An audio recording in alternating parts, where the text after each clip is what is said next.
Good morning everyone. आज हम 19 दिसंबर, ठीक है, 19 दिसंबर को द हिंदू के, इंडियन एक्सप्रेस के और पीआईबी में जितने भी इंपॉर्टेंट आर्टिकल्स आए होंगे यूपीएससी के पर्सपेक्टिव से या फिर स्टेट पीसीएस के पर्सपेक्टिव से उन सारे आर्टिकल्स को हम डिस्कस करेंगे। ठीक है, तो चलिए शुरू करते हैं। तो पहला आर्टिकल जो हमारा है वो है होलसेल प्राइस इंडेक्स के रिगार्डिंग। ठीक है, first statement is WPI reflects change in the average price of goods and services bought by the consumers.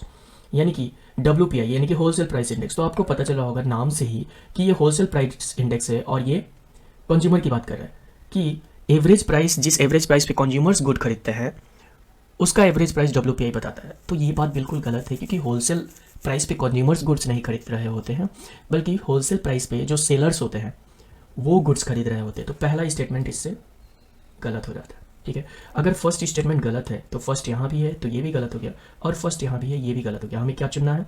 हमें करेक्ट स्टेटमेंट चुनना है। दूसरा स्टेटमेंट है WPI is release by economic advisor in ministry of commerce and industry. तो बोला जा रहा है कि WPI जो है वो कौन रिलीज करता है? Economic advisory. तो ये सेकेंड वाला बिल्कुल सही है, यानी कि आंसर अभी भी ये भी हो सकता है, इसमें 2 है और ये भी हो सकता है। तो अगला स्टेटमेंट चेक करते हैं। WPI helps in measuring macro economic condition but not micro economic conditions. तो WPI की मदद से हम मैक्रो, ठीक है, मैक्रो इकोनॉमिक कंडीशन भी जान सकते हैं कि देश में इन्फ्लेशन क्या है, और माइक्रो इकोनॉमिक कंडीशन भी जान सकते हैं। ठीक है, माइक्रो इकोनॉमिक कंडीशन, दोनों ही कंडीशन के बारे में जान सकते हैं। इसलिए ये जो स्टेटमेंट है ये बिल्कुल गलत हो गया। तो अगर थर्ड को गलत कर दे तो ये गलत हो गया, तो हमारा आंसर है 2 ओनली।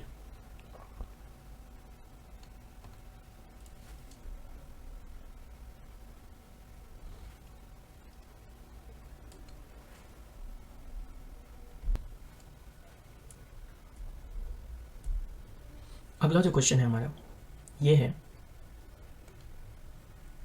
ये क्वेश्चन है लोन लॉस के बारे में। ठीक है, लोन लॉस प्रोविजन, यानी कि बैंक में जो लोन लॉस प्रोविजन होता है उसके बारे में। फर्स्ट स्टेटमेंट कहता है कि a loan loss provision is cash reserve that bank set aside to cover losses incurred from default loans. तो ये स्टेटमेंट बिल्कुल सही है, यानी कि जो लोन लॉस प्रोविजन होता है तो वो कैश रिजर्व होता है। कैश रिजर्व मतलब बैंक एक अमाउंट कैश में साइड करके रखती है कि अगर कोई लोन देने से फेल कर जाए, चुक जाए, ठीक है, कोई किसी को आपने लोन दिया, वो लोन वापस नहीं कर पा रहा है, तो उससे जो लॉस होगा उसको आप फुलफिल कर पाए, यानी कि उसको मैनेज कर पाए। इसलिए लोन लॉस प्रोविजन रखा जाता है ताकि बैंक कुछ अमाउंट ऑफ कैश हमेशा अपने पास रखे। जो दूसरा स्टेटमेंट है ये है, अच्छा, तो ये वाला स्टेटमेंट बिल्कुल सही है, तो इससे हम क्या कर लेते हैं, 1 यहाँ भी है 1 यहाँ भी है, यानी कि आंसर ये हो सकता है, ये हो सकता है, पर ये नहीं हो सकता और ये नहीं हो सकता। तो हमें ऑलरेडी पता है 50-50 पे हम आ चुके हैं। दूसरा स्टेटमेंट है the level of loan provision is determined based on the level of expected to protect the safety and soundness of the bank. यानी कि अब यहाँ पे क्या बोल रहा है कि ये जो कितना अमाउंट आपको रखना है लोन प्रोविजन के अंदर, कितना अमाउंट आपको अलग करके रखना है केस के रूप में, ये डिसाइड होता है प्रिडिक्शन के बेसिस पे या फिर एक्सपेक्टेशन के बेसिस पे कि आगे हमें सेफ्टी और साउंडनेस ऑफ द बैंक के लिए कितना अमाउंट रखना चाहिए। ठीक है, ताकि बैंक अच्छे से चल सके, उससे कोई चलने में दिक्कत ना आए इस लोन लॉस की वजह से। तो ये भी स्टेटमेंट बिल्कुल सही है कि हम अंदाज़ा ही तो लगाते हैं कि इतना पैसा हमारे पास होगा तो कम से कम हम उस लॉस को कवर कर पाएंगे और बैंक को चलने में दिक्कत नहीं आएगी। ठीक है, तो ये यहाँ का ऑप्शन हो गया हमारा बोथ A एंड B।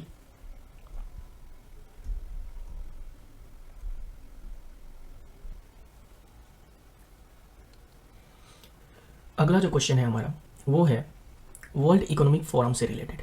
ठीक है, पहला स्टेटमेंट कह रहा है World Economic Forum is an international organisation that regulates and facilitates international trade. तो हमें पता है कि इंटरनेशनल ट्रेड को जो रेगुलेट करता है और फाइनेंस करता है उस ऑर्गेनाइजेशन का नाम है WTO, वर्ल्ड ट्रेड ऑर्गेनाइजेशन। तो ये पहला स्टेटमेंट हो जाता है गलत, है ना। अगर पहला गलत, हमें यहाँ पे करेक्ट स्टेटमेंट चुनना है, तो पहला गलत तो ये गलत हो गया, ये नहीं हो सकता, और बाकी में पहला है नहीं तो उनको हम कट कर नहीं सकते। दूसरा statement it was formally known as European Management Forum. तो वर्ल्ड इकोनॉमिक फोरम को पहले यूरोपियन मैनेजमेंट फोरम कहा जाता था। ये स्टेटमेंट बिल्कुल सही है। अगर सही है तो ये वाला ऑप्शन नहीं हो सकता क्योंकि यहाँ 2 है, यहाँ 2 है, तो इन दोनों में से कोई भी ऑप्शन हो सकता है। The world Economic Forum is only funded by the government of developed nation. यहाँ बोला जा रहा है थर्ड स्टेटमेंट में कि वर्ल्ड इकोनॉमिक फोरम जो है उसको सिर्फ डेवलप्ड नेशन फंड करती है। ये बिल्कुल गलत है, क्योंकि वर्ल्ड इकोनॉमिक फोरम का जो मोस्ट ऑफ द फंड आता है ना वो डेवलपिंग नेशन से नहीं आता, मतलब डेवलप्ड नेशन से नहीं आता। इसको 1000 के आसपास कंपनियां हैं, ठीक है, बहुत सारी कंपनीज हैं जो इसको फंड करती हैं, ठीक है। इसका मतलब कि ये तीसरा स्टेटमेंट भी गलत, तो तीसरा इसमें है यानी कि ये सही नहीं हो सकता, तो ये कट हमारा ऑप्शन हो जाता है, आंसर हो जाता है 2 ओनली।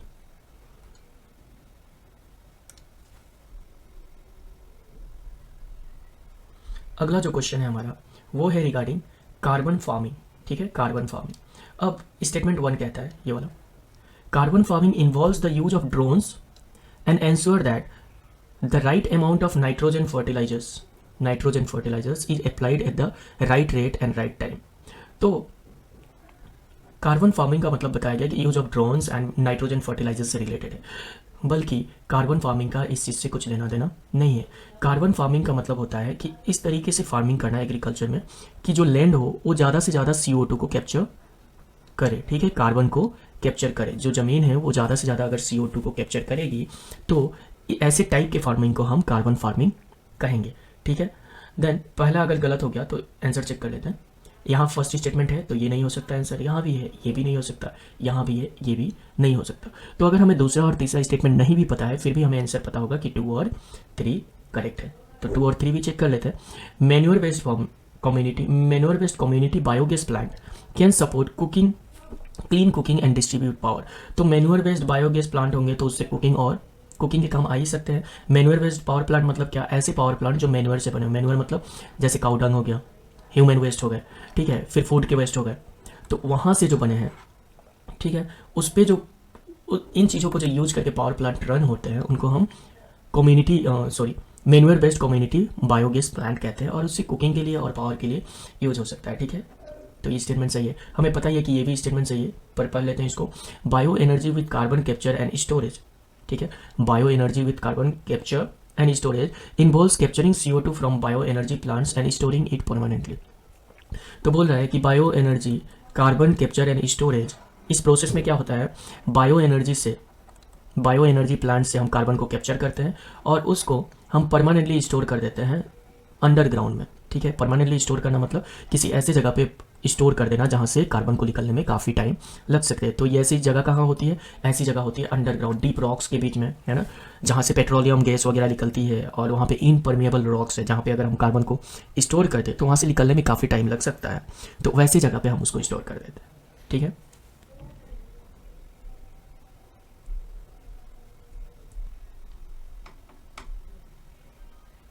अगला क्वेश्चन है हमारा, ठीक है, अगला जो क्वेश्चन है ये, इसका पहला स्टेटमेंट कहता है, first statement, freedom of access to vote comes under article 21, ठीक है। तो ये हमें पता है कि freedom of access to vote जो होता है वो आर्टिकल 21 के अंदर नहीं आता, ठीक है, ये आर्टिकल 21 के अंदर नहीं आता। फ्रीडम टू वोट का अलग ही आर्टिकल है कॉन्स्टिट्यूशन में, आई थिंक जहाँ इलेक्शन कमीशन के आर्टिकल्स के आसपास उसके आर्टिकल्स हैं, ठीक है। तो ये आर्टिकल 21 में तो नहीं आता। अगर ये आर्टिकल 21 में नहीं आता यानी कि पहला स्टेटमेंट गलत, और हमें चुनना क्या है, करेक्ट स्टेटमेंट। तो यहाँ से ये गलत हो गया, ये भी गलत हो गया, इसमें भी तो 1 है, ये भी गलत हो गया, इसमें भी 1 है। तो बाकी दोनों स्टेटमेंट्स के अगर हमें नहीं भी पता कि आंसर वो सही है या गलत, फिर भी हम करेक्ट आंसर तक पहुँच सकते हैं। पर बाकी दोनों स्टेटमेंट हम पढ़ लेते हैं कि क्या कहता है। Representation act of 1951 empowers the election commission to notify classes of voters who are unable to vote in person at their constituencies because of physical social circumstances।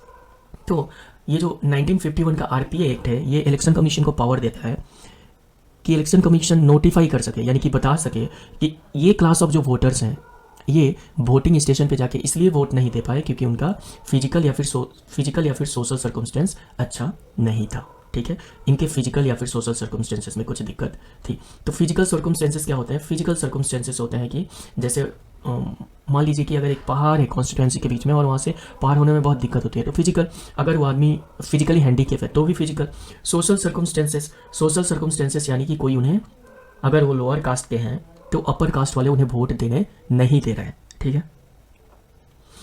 और अगला स्टेटमेंट है नंबर 3, आर्टिकल 176, ठीक है, of Indian constitution require the governor to mandatory address mandatorily address the members of legislature at the commencement of first session of each year. तो article 176 जो है ये mandate करता है कि जब भी स्टेट लेजिस्लेचर का पहला सेशन चालू होगा, फर्स्ट सेशन, ठीक है, तो गवर्नर को वहाँ पे पार्लियामेंट को, नॉट पार्लियामेंट, स्टेट लेजिस्लेचर को एड्रेस करना ही पड़ेगा, ठीक है। तो ये कंपलसरी है, गवर्नर को एड्रेस करना ही पड़ेगा। वैसे ही नेशनल लेवल पे भी पार्लियामेंट का जब पहला सेशन होता है तो उसमें प्रेसिडेंट को एड्रेस करना पड़ता है।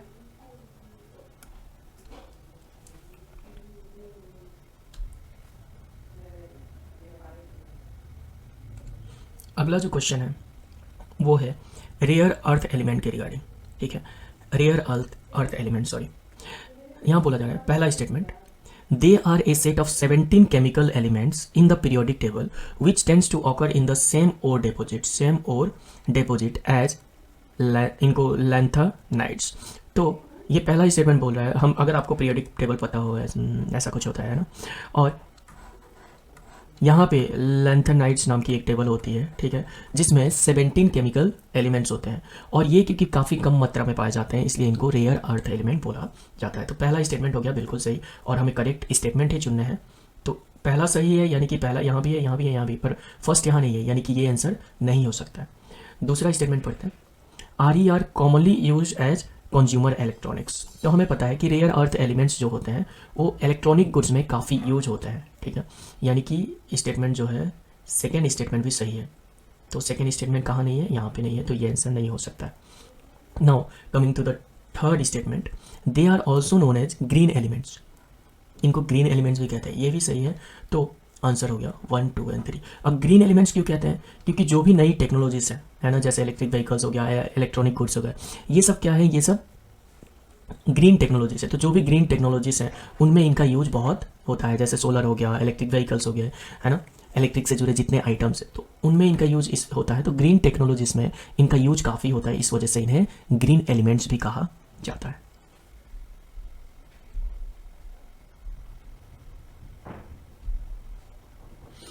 अगला जो क्वेश्चन है यहाँ पूछा जा रहा है कि ऑपरेशन कनक, है ना, ऑपरेशन कनक जो है वो किस चीज़ से कनेक्टेड है। ये ऑपरेशन जो है किसने किया था, सीबीआई ने किया था।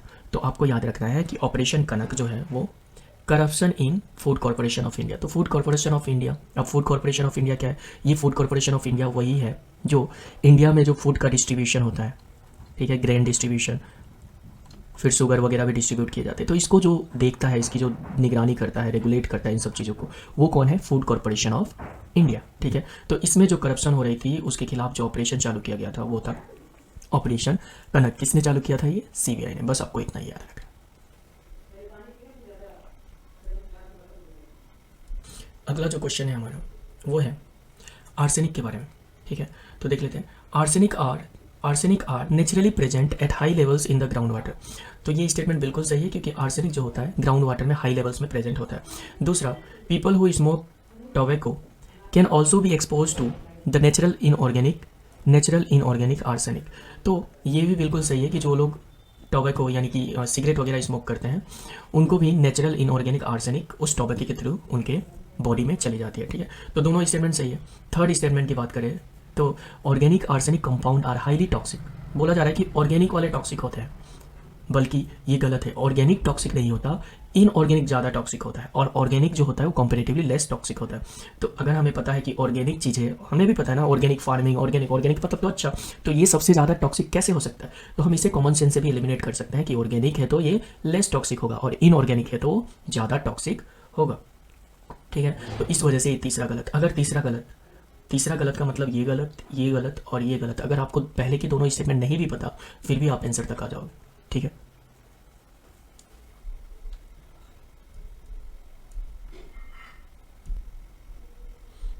अगला जो हमारा क्वेश्चन है, ये क्वेश्चन हमसे बात करता है एक्सो प्लैनेट के रिगार्डिंग, ठीक है। अब देखते हैं पहला स्टेटमेंट क्या है। Exoplanet are planet that orbits other stars, यानी कि दूसरे स्टार्स को ऑर्बिट करते हैं, and are beyond our solar system. जैसे सोलर सिस्टम में स्टार्स सन को ऑर्बिट करते हैं, वैसे ही एक्सो प्लैनेट वो प्लैनेट होते हैं जो सोलर सिस्टम के बाहर जो स्टार है उन स्टार्स को ऑर्बिट करते हैं, ठीक है। तो ये स्टेटमेंट बिल्कुल सही है। अगर पहला सही है तो यहाँ पे पहला नहीं है, तो ये तो नहीं हो सकता, ठीक है। दूसरा देख लेते हैं, exoplanets vary in size and have different range of temperature.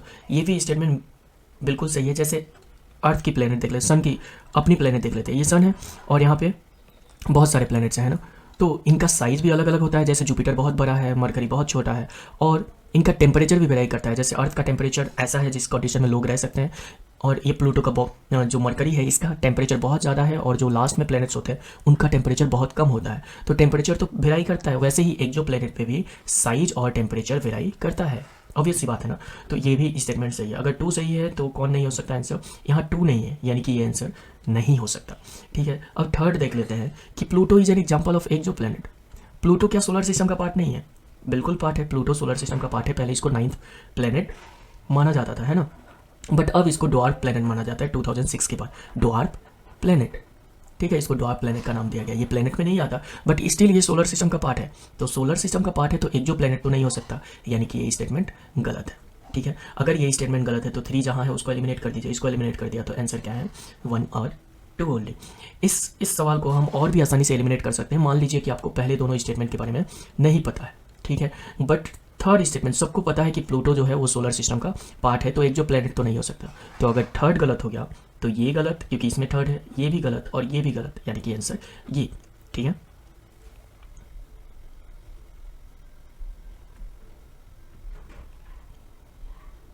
अगला क्वेश्चन जो है हमारा वो है नेशनल फाइनेंसिंग रिपोर्टिंग अथॉरिटी। ठीक है, इसके बारे में पूछा जा रहा है। NFRA पहला स्टेटमेंट है, it is an independent regulator set up to oversee the auditing profession and Indian accounting standards under companies act 2013। यानी कि ये एक रेगुलेटरी बॉडी है जो देखभाल करती है किस चीज़ का, कि जो ऑडिटिंग प्रोफेशन हो रहा है, ठीक है, ऑडिटिंग का काम हो रहा है वो अच्छे से हो रहा है या नहीं, और इंडियन अकाउंटिंग स्टैंडर्ड्स यानी कि इंडिया में जो अकाउंटिंग होती है उसका स्टैंडर्ड लेवल जो है, ठीक है, वो अच्छे से फॉलो हो रहा है या नहीं, इस स्टैंडर्ड में कुछ चेंज करने की ज़रूरत है या नहीं है, ये देखभाल करती है। ठीक है, तो इसके नाम से भी पता चलता है कि ये काम ये करती होगी। ठीक है, तो पहला स्टेटमेंट हो जाता है सही। पहला सही, यानी कि ये गलत क्योंकि 2 ओनली है, और इसमें भी 1 नहीं है तो ये भी गलत। अब दूसरा स्टेटमेंट देखते हैं, it is headed by deputy governor of RBI। तो ये स्टेटमेंट बिल्कुल गलत है, क्योंकि आपने RBI गवर्नर का तो फंक्शन पढ़ा ही होगा। ठीक है, वो तो जनरल सिलेबस का पार्ट है, तो RBI गवर्नर इस बॉडी को हेड नहीं करते हैं। ठीक है, तो ये स्टेटमेंट भी यहाँ से गलत हो जाता है, यानी कि आंसर हुआ 1 और 2।